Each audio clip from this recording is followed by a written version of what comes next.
ప్రధాని నరేంద్ర మోదీ సహకారంతో ఈ పుష్కరాలను విజయవంతంగా నిర్వహించనున్నట్లు తెలిపారు.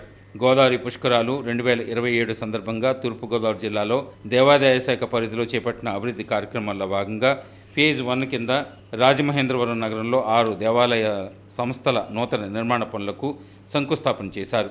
ఇందులో పందిరి మహాదేవుడు కోట్లింగాల సత్రం 3 కోట్లు, శ్రీ రమ సత్యనారాయణ స్వామి దేవస్థానం ముఖ మండపం నిర్మాణానికి ₹1 కోటి, శ్రీ రాజమండ్రి నూనె వర్తకుల అన్నదాన సమాజం అన్నదాన భవనానికి 70 లక్షలు, శ్రీ రామలింగ చౌడేశ్వర స్వామి దేవస్థానం పునర్నిర్మాణానికి 55 లక్షలు, శ్రీ గౌతమి జీవకారుణ్య సంఘం భవన నిర్మాణానికి 2.80 కోట్లు, శ్రీ చందా సత్రం కళ్యాణ మండపం మొదటి అంతస్తు నిర్మాణానికి 1.50 కోట్లు కేటాయించినట్లు మంత్రి తెలిపారు. దేవాదాయ పర్యాటక శాఖల సమన్వయంతో టెంపుల్ టూరిజం అభివృద్ధి దిశగా చర్యలు తీసుకోవాలని కోరారు.